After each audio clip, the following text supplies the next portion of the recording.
The Walker Mysteries, written and created by Andrew White, starring Sally Swift as DCI Charlotte Walker.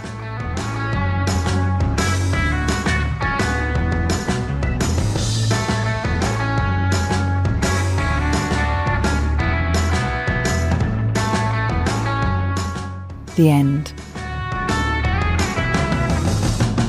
There are many occasions and dates throughout the year that can spur you on to thinking about your future. Birthdays, for example. New Year's Eve is another. Just think of the many millions of New Year's resolutions made on New Year's Eve and probably broken by the end of New Year's Day. Another one of those occasions are the anniversaries of significant events in your own life.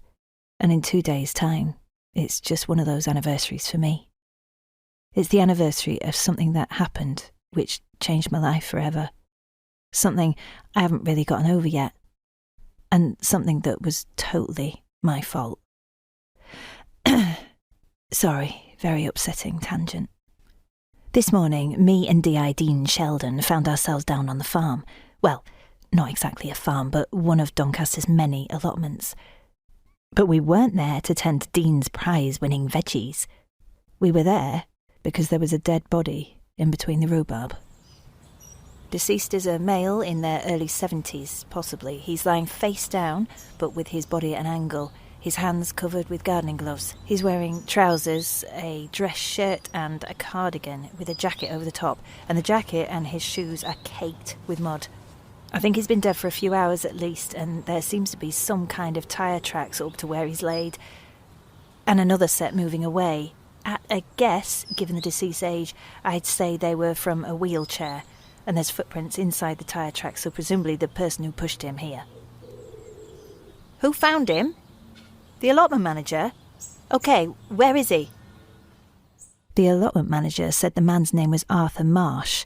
He had a sunny personality, was kind and gentle, and was liked by everyone. Well, everyone apart from the person who killed him, perhaps. And who was that? And how did they do it? Looking around, there wasn't any signs of a struggle, and frankly no signs of anything that might help piece together what had happened. So it was a bit of a mystery. D.S. Vincent Price has discovered he had no relatives. His wife died several years ago and never had any kids, so it looks like it was just him and his allotment. That's what he lived for. What? Yes, sorry, Vernon Price, not Vincent Price. I keep making that mistake. Can't think why. We went to see the person who had the plot next to Arthur at the allotment, an elderly lady called Susan. I remembered the house where she lived as we arrested her grown-up son earlier this year on the suspicion of possession of heroin. Safe to say she wasn't too happy to see a pair of coppers, even if I was wearing my new snazzy walking trousers. Susan, we're here investigating the death of Arthur Marsh. You know, your neighbour at the allotments. How long have you two been on neighbouring plots? 15 years. Wow. And you become good friends? Have you any ideas of who might want to hurt Arthur at all? No? OK. And you say you were here, at your home, alone, all day. Can anyone confirm that? No? OK. No, I'm not suggesting you were involved, just establishing timelines and stuff.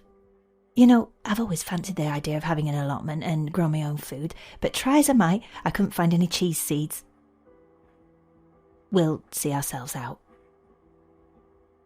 I'm currently involved in a battle with the IT department. You see, we're supposed to change our computer's password every so often for security and data protection issues, but my problem is I forget what my password is a couple of days after I've changed it. For a while, I wrote my password down on a post-it note next to my computer. But apparently, that's not a good idea. I was told that at great length. So there was only one option left for me. After a quick Google, I disabled my computer's need to go to the screensaver and therefore the need to have to enter the password again once I'd woken the machine up with the mouse. So if I just leave the computer on all the time, but turn the monitor off at night, I won't ever have to enter a password again. Genius, right? Well, it would be until my computer started to run very slowly and I reluctantly had to take it into IT to be sorted. So you can bet your bottom pound note that it will come back with a screensaver returned on and demanding a new password. Sorry, tangent. Did I tell you I had a new DC starting in 2 days? She's from London, apparently. Wonder if I'll know her. Morning team, the toxicology report came back and the deceased was found to have fatal levels of fentanyl in his system, which I'll go out on a limb here and suggest didn't get there from him eating his own rhubarb.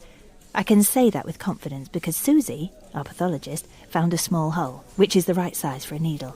And his medical records show that he was suffering from rapid onset arthritis caused by an autoimmune disease, the body mistakenly attacking healthy cells and tissues, causing inflammation. In his case, he rapidly lost the use of his legs and his hands, meaning he couldn't walk or hold anything. And that's when it hit me. The National Crime Agency and West Yorkshire Police recently targeted a laboratory suspected of producing fentanyl, amongst other substances, which we reckon could be being distributed to drug dealers within heroin supplies across the northeast of England.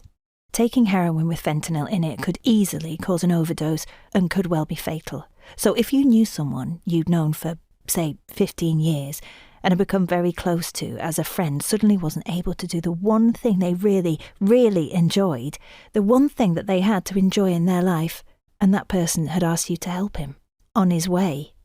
And you knew of someone, a relative perhaps, who might know where to get their hands on some fentanyl-laced heroin and a syringe, then perhaps you do all you could to help that friend. All it took was for me to go back to Susan's and ask if there was anything she wanted to tell me. She broke down and confessed.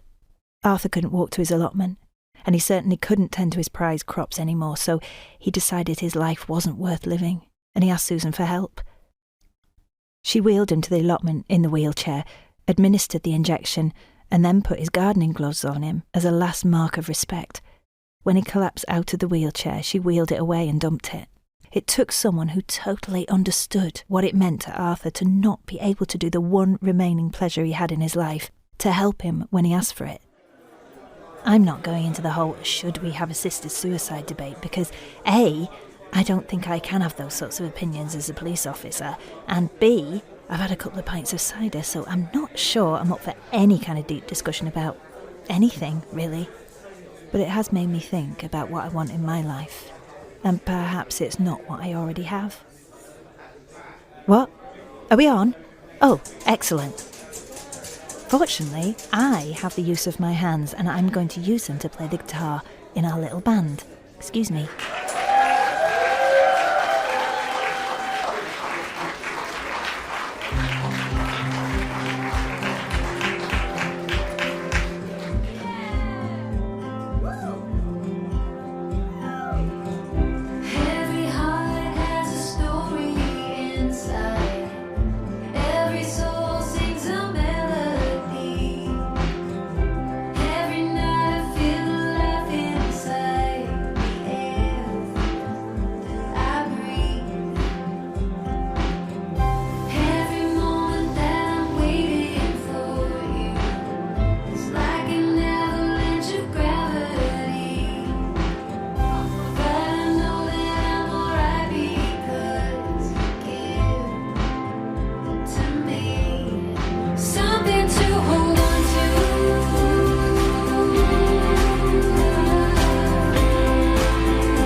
I think tomorrow I might need something or someone to hold on to.